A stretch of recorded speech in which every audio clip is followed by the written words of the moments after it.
How's it going, everybody? Welcome back to the channel. We're here for some more Football Manager 2020, and as you can see, we're kicking off today with some match-changing action, some friendly action as we finish off the pre-season today, and we're going to have our first I think it's the French equivalent of the Community Shield. So our first chance to win some silverware as well. As you'll be able to see across the screen, our first friendly game since our last video is against Sparta Prague. This one finished 0-0. You'll see sort of halfway through pre-season where I change the tactic completely and change instructions, and you'll be able to tell straight away which match we did it in. But this game was pretty disappointed. Of course, we kept a clean sheet, which is always great. But for a team of PSG's stature, you'd expect us to beat Sparta Prague. And as you can see there, just creating 7 shots throughout the entire game was a little bit disappointing. Held the majority of the ball, but pretty poor performance. In the second friendly, we went and beat Empoli 2-1. First goal coming courtesy of Edinson Cavani, near post flick into the back of the net. Empoli did equalise via a penalty just after half time, Mancuso. And in the end, we did grab a winner, but it took until the 90th minute for us to do so. Cavani shooting from range and beating the goalkeeper into the back of the net to give us the friendly victory. This game, a little bit better, not so much of the ball, but as you can see, Empoli having just 1 shot on target, us having 19 shots with 9 on target. And as you can see, change of tactic, we ended up beating Chievo 5-1. Angel Di Maria playing the ball into Mbappe, who strikes hard and low into the bottom corner of the near post. I will show the tactic, I think, as well towards the end of the episode. But number 2 came Di Maria sliding it across to Draxler. You'll see a couple of goalkeeping errors. Of course, this is on an early build of the game, by the way. A big thanks to Football Manager for allowing me to record this. Draxler again, pretty poor goalkeeping error there as well, where it slipped under the goalkeeper. And you'll see as well, I'm not sure if it's this friendly or another friendly, Neymar there. This is a bit of a crazy moment here, just about somehow getting it in Neymar there. But there was, of course, there's a few little bits that you'll see throughout the game which are quite interesting in the next couple of games. Chievo did get a goal back, a beautiful strike there by Segre, 25 yards out. We did then another nice goal here, Cavani. Poor goalkeeping there, but Icardi reacting really quickly and smashing it in from the near post, and that was the game. And that was a much better performance, changing up the tactic. And as you can see there, a much stronger performance. 26 shots. We allowed Chievo to have a few, but a much stronger performance. And then we went and beat Shakhtar 4-1. Now Shakhtar are a team that you'd probably say, great goal by Draxler, by the way, probably say the sort of calibre of team that we'd be facing off against in the Champions League group stage. So this was a nice little test for us. And it was a great goal there by Draxler to open the score. And Sarabia then found Icardi with another beautiful strike to make it 2-0 within just 6 minutes of the start of the game. This was Shakhtar's goal back into the game though. Tyson doing really, really well. Great run and a really lovely finish as well. Smashing it past the goalkeeper at his near post just before half-time. Just after half-time though, we did get ourselves another goal. Kimpembe arriving from the free kick from Angel Di Maria to make it 3-1. And then the final goal of the game to make it 4-1. Di Maria again picking it up on the left-hand side, finding Edinson Cavani with a near post tap-in again with another strong game and another strong performance. Shakhtar having 13 shots, but we had 13 on target and 24 shots overall, holding a decent amount of the ball and a very strong performance overall against Shakhtar. And another strong performance, this time against Sporting from Portugal. They actually went 1-0 up within the first few minutes of the game. It was Jesse, who's actually on loan from us, Jesse Rodriguez, who gave them the lead, but then we turned it up a little bit. Cavani there with his first shot, some poor defensive work there. Sarabia slid it into the Uruguayan, who slotted it past the Sporting goalkeeper.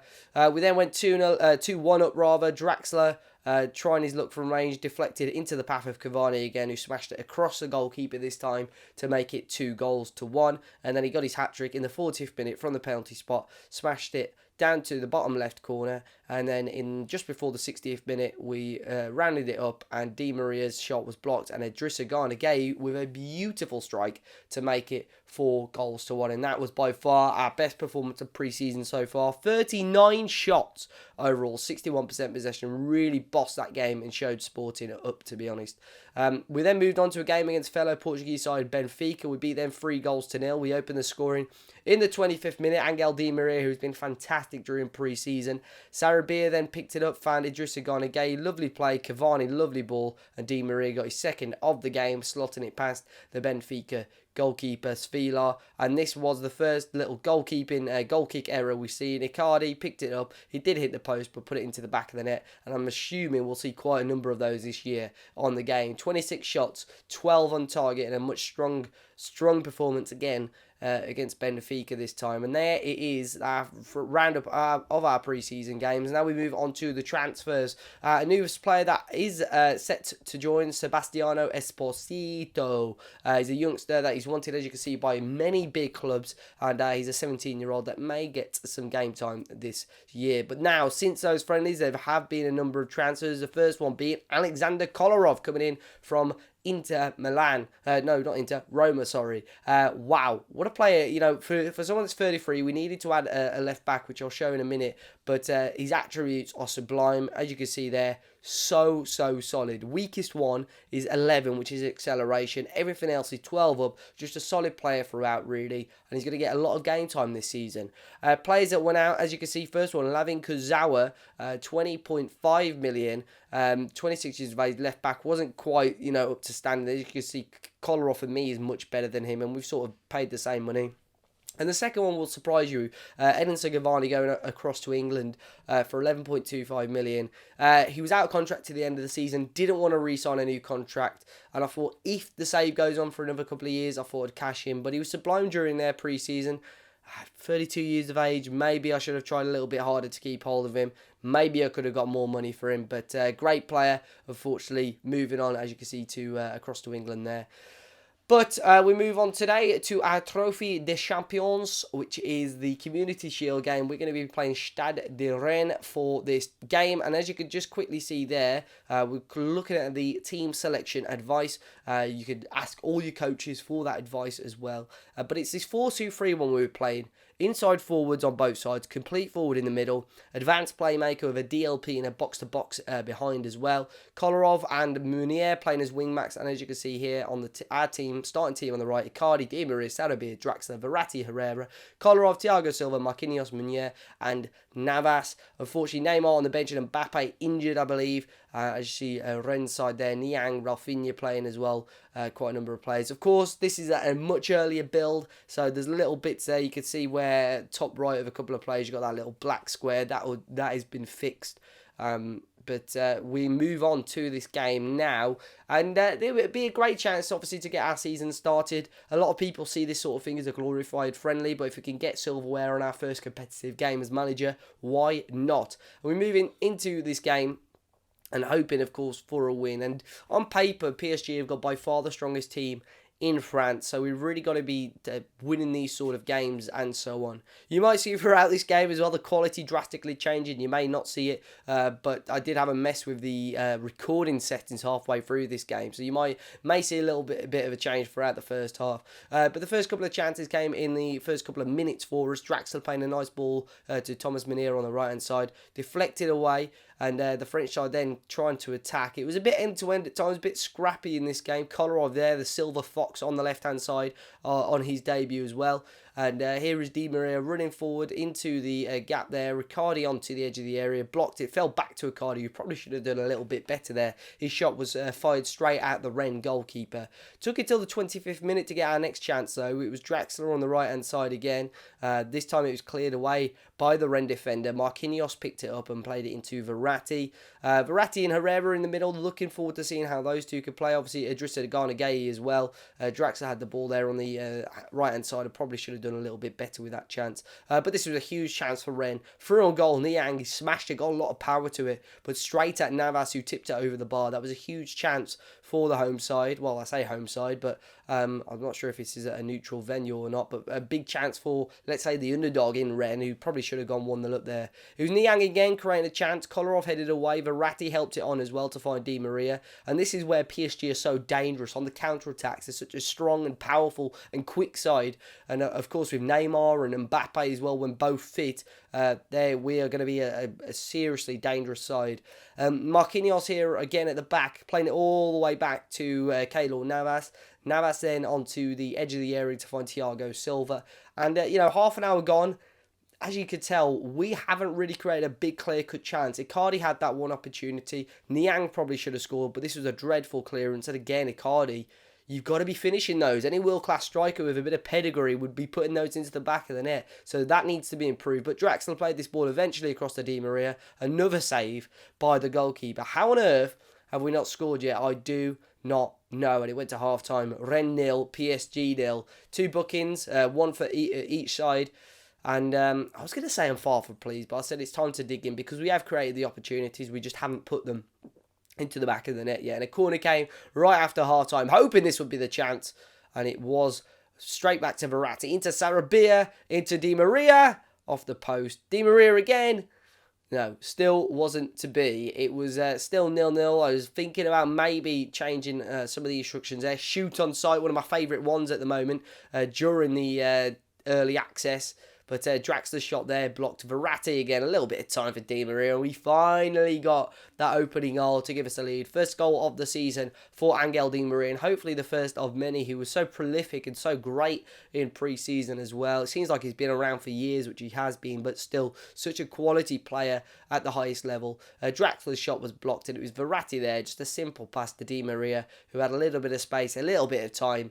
And the assist from Verratti found Di Maria, who puts it into the back of the net. And just before the half-hour mark, I thought, you know what, let's bring on Mr. Neymar. We swapped him across with Di Maria. So Di Maria switching to the right-hand side and Neymar coming on. And this was actually before the sub was made. Rennes here creating a chance of their own. It was De Silva who found Nyanyon. But look at this, goalkeeping error. Mendy, the goalkeeper, smashing it straight into the head of Mauro Icardi, who makes it 2-0, albeit quite fortunately, but we'll take that every day of the week. Rennes 0, PSG 2, and that is probably, you know, the easiest goal that we're going to score all season, and probably the easiest goal Mauro Icardi's got throughout his whole career. Beautiful goal, maybe, in some terms. It's not beautiful at all, is it? Rennes 0, PSG 2, half an hour to go, and it looks like our first trophy is coming, but Rennes made us work for it. It was Kunu Niang ball into Gentner. Look at this, great save from Navas. Rafinha, somehow it doesn't go in, and Niang laid it off for Hunu, who took it to the back of there. I still don't know how that second shot did not go in. The way the goal moved, I thought they'd buried one. So first chance there was saved, but look at this from Rafinha. The goal, it looked like it went in. I don't know. And Niang played it to Hunu, who has slipped it across goal and put it into the back of the net to give Rennes a fighting chance. But we did just about hold on. It went to the 93rd minute. The French side knocking on the door to maybe get an equaliser, but we'd done enough to pick up our first piece of silverware of the season. And what a result it was. Very, very happy with it. Very happy in terms of some of the performances, especially for the majority without two key players like Kylian Mbappe and without Neymar for the majority of the first half. And we were creating chances. You guys saw in the first half how many clear-cut chances we sort of had in front of goal. And of course, we got a little bit of fortune for our second goal, but sometimes you do have to get that sort of luck in football. But we'll take it. First piece of silverware of the season. And as you can see there, still not the best, is it? The old trophy podium and so on. But yeah, a win's a win. Rennes 1, PSG 2 for our first competitive game of the series. And a nice little piece of silverware. And as you can see, 31 shots. Pure dominance again from PSG. Angel Di Maria, Mauro Icardi getting the goals. And Hunu in the end getting one back for PSG. For Rennes rather. But it wasn't enough. So 2nd of August, first piece of silverware of the season against Rennes, which we are very, very happy with. But guys, if you've enjoyed today's video, be sure to hit the like button down below. As you guys I'm sure are, I'm still very, very excited for FM20, especially the beta to drop, so I can kick on with this save. I do have one more episode up my sleeve, so be sure to hit the like button if you're looking forward to that one, and let me know your thoughts in the comment section down below on today's episode, or what you've seen of Football Manager 20 so far. We've had a few different videos out over the last few days or so, some first thoughts and different gameplay, my top 10 teams to manage, and of course episode 1 of the PSG save, and I've got a few more coming out too soon. But until next time guys, I'll see you all very, very soon. Hopefully you enjoy the rest of your day, and until next time, goodbye.